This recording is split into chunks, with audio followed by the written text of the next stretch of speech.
In this day and age, you can't say much of anything without being considered offensive or anti this or anti that. And I'm starting to realize that now. Like before, I used to see something like on the internet and it would be like, this person is totally anti this. And you'd look into what they said and they didn't say anything negative about that particular thing, but they just said that, pretty much probably a fact.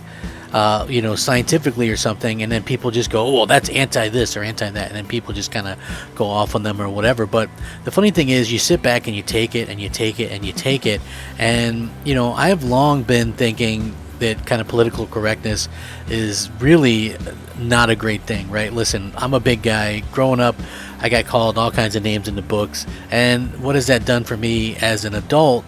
I think that's helped me along the way, because there was no such thing as, you can't bully someone like me who, dealt with that stuff on a daily basis. I think that it toughens people up. Now, the thing about this is, like, a lot of people don't know this, being born in the 80s, growing up in the 80s, I still feel like we had the best cartoons, the best toys, all that kind of stuff. He-Man, G.I. Joe, Thundercats, Transformers, Teenage Mutant Ninja Turtles. We had literally the best of the best, and people don't realize this about me because I'm they know I'm a big collector of video games, but you probably would be surprised to know that when it comes to like my original toys and stuff like that, I kept that in great shape. I still have that stuff, right? And I buy new stuff that comes out, collectible stuff, as an adult. So I'm a big fan. I get my kids into the stuff that I liked when I was that age and stuff like that, and it's real cool. So the other thing is, everybody is like, so many people are afraid to speak up when it comes to things, and I sat quiet and people go, well, why don't you like this anymore? Or why don't you like that anymore? And so many people are just afraid to speak up due to whatever reasons. Like, literally my stuff is dead anyway, so it doesn't matter what I say. But so many people will probably say that I'm a sexist, or that I'm a racist, or that I'm this or that, and it's really unfounded just because I have a specific opinions about something, right? So a good line of sight for this would be back in 2019 with Gears of War. Okay, Gears of War 5 is a complete wreck, in my opinion, from a story perspective. And one of the things that I really kind of came out there thinking about was how they kind of ruined the characters and how they changed it up, and now the lead characters aren't nearly as interesting or as fun to play as they were back in the day with like Delta Squad and things like that, Marcus, Dom, and those guys. Like, that was basically it for me, man. Coltrane, Baird, those were the reasons to play. There was like, they were dude bros, right? People say that's a dude bro shooter or whatever, and I agree with that, and I don't think anything was wrong with that. So why is it that Microsoft had to change everything around and then kind of deny it? And not only that, but like, they changed it from 5, right? So if you look at Gears of War 4, if you look at Kate Diaz's picture, it looks one way. She looks very kind of one way, you know what I mean? And then when you look at her in Gears 5, it's very much completely a different look, a different kind of take on the character from one game to the next, and she's the main character in the next one, you know what I mean? So again, you go from having a secondary character to having be a main character, and I'm not saying that this is the only reason why Gears 5 kind of failed, but I'm sure that it's a big reason, because again, you have these larger than life characters, and then you try to get clever and you try to get deep with something, and then you end up with it looking how it is, you know what I'm saying? And it didn't work out well. And there's other instances of this kind of happening. We can even look at something like Halo 5, right? Like, what I'm trying to say is, forced you can tell when something is forced in something, right? Like, there is plenty of strong women out there in video games, and you can continue to do that. Aloy, for instance, in Horizon, right? That's a very organic thing. That's her story. That's great. You know, if you were to replace Kratos all these games later with a female protagonist, it'd probably be the same kind of situation, in my opinion. So it's not just a Microsoft thing. It's not just a Sony. It's just that this is a world thing. This is a Hollywood political correctness thing. And even when you look at like Halo Infinite or Halo 5, for instance, right, that can be looked at as a failure for the Halo games, right? Like, it didn't sell as much, it didn't, stick around as long. The campaign for sure was looked at as the worst, right? And when you look at it, right, like if you were to ask me, okay, so there's two teams in that game, and I'm just remembering this from from looking at it, Blue Team and Fire Team Osiris. Now, I couldn't tell you who the hell was on Fire Team Osiris. Like, there's 8 characters, and I can only name 3 off the top of my head. And the only reason why I can name 3 is because one of them is Chief, one of them is Buck from ODST, and obviously one of them would also be Locke, which, they pretty much, tried very hard to get him in there as like, this likable character, but they gave him a really shit story, right? A very boring story arc. So, his character could be good and maybe in a spin-off or something, but it's pretty clear that in a game of like Halo, people want to play as Master Chief. Now, again, they also put some of the women in there, and I have no problem with playing as women in games, man. When I played the original 360 version of Mass Effect, FemShep, I have no problem with doing that. A lot of games I get are, back in the day are male protagonists, and I have no problem with that.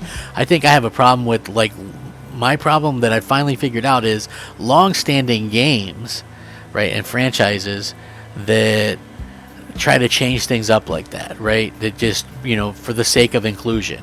Okay, I don't understand that, and that happens in movies a lot too, and television shows. So, it's very interesting to me because almost the same thing kind of happened with. Remember Battlefield 5, there was that instance where they had a female on the cover or whatever, even though in the US and the UK there were no females on the front line.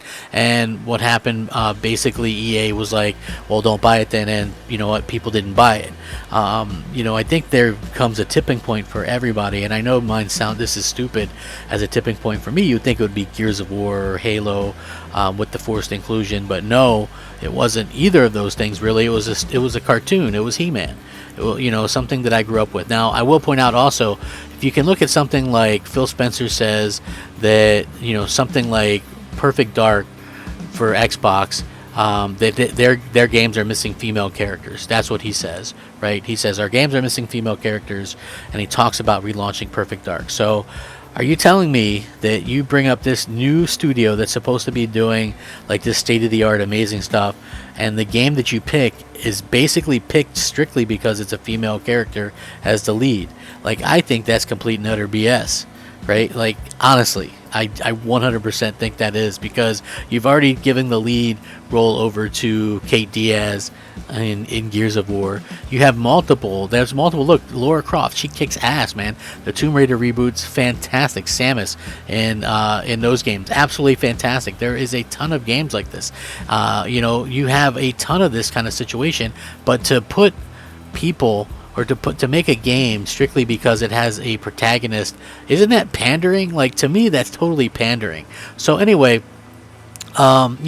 speaking of like Masters of the Universe or whatever, like, I've seen some mixed reactions to it. I don't know if anybody out there is as big a fan as I am. I have all my original stuff, but I also have a lot of the new stuff, I collected, watch it with my kids and stuff like that. They love it, the original series. It's cheesy or whatever, but it was fun. So everybody was excited when, Kevin Smith announced that they're going to do it's a direct continuation off of it. And, and the funny part is about this, okay, some of the story leaked out that it was going to be about Tila and He-Man takes a sideline, and there's going to be some spoilers here briefly, so keep that in mind. Basically, it was spoiled that it was going to be basically the Tila show. And the thing is, for over a year, Kevin Smith denied this, right? He said, no, that's not the case. It's a real Masters of the Universe thing, blah, blah, blah. And then, in the show, you have, basically he also denied, oh, well, okay, well, Tila's going to have a girlfriend and this stuff. Like, it's highly hinted at in the show that he does, that she does. It's just one of those things, like, it's 2021, it's a cartoon. The show is He-Man. There already is She-Ra, right? And so basically, if you didn't know, He-Man gets killed off in the first episode, which I thought the first episode was really good. He gets killed off in the first episode.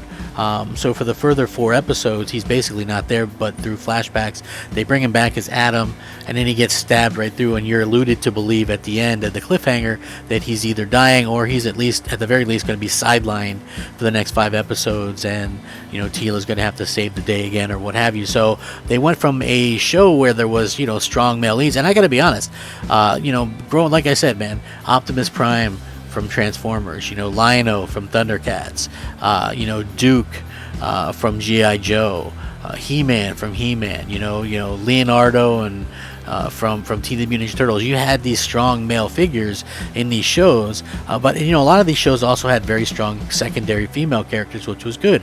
He-Man actually had a sister, She-Ra, who had her own reboot and was very strong. Now imagine if in the reboot for She-Ra, they killed off She-Ra in the first episode, and the rest of the show was centered around a guy. Like, there would be a complete and utter outrage about that, but because it's the opposite, there's like no outrage. And I already get all the jokes, and I already get all the fan babies and cry babies and all this stuff, the typical insults that people throw at anybody who has any kind of concern about this stuff. But in my opinion, when did it become a bad thing to have a strong male hero anymore, right? Like, you have, even in movies, you have situations where they gender swap these characters. You can even look at the Black Widow movie, where Taskmaster is a woman, but the stuntmen are men. So why not just have, like, to me, that never made any sense. I don't really get it, for the sake of it being a woman. You know what I'm saying? Like, it doesn't make any sense. So anyway, with the show Masters of the Universe Revelation, the tomato meter score, right, the audience score, went down as low as 24%. Then they stopped taking, they basically stopped taking submissions from audience because people were, obviously upset about the bait and switch. That's the thing that most people were upset about, not so much the story or whatever, because it's not like a terrible story, it's just not a He-Man story, right? Like, my kids are like, where's Battle Cat, where's He-Man, where's Orko, you know what I mean? Like, they want the main characters is like something totally different, than what people wanted and what people were promised. And so that's the thing that I think really kind of grinds people's gears a little bit. And so for me, I can totally understand that. Like, when it comes to video games, a lot of games let you create your own character, so that really solves a big problem, in my opinion. But when it comes to stuff that has a long-standing situation, right, like, why change it?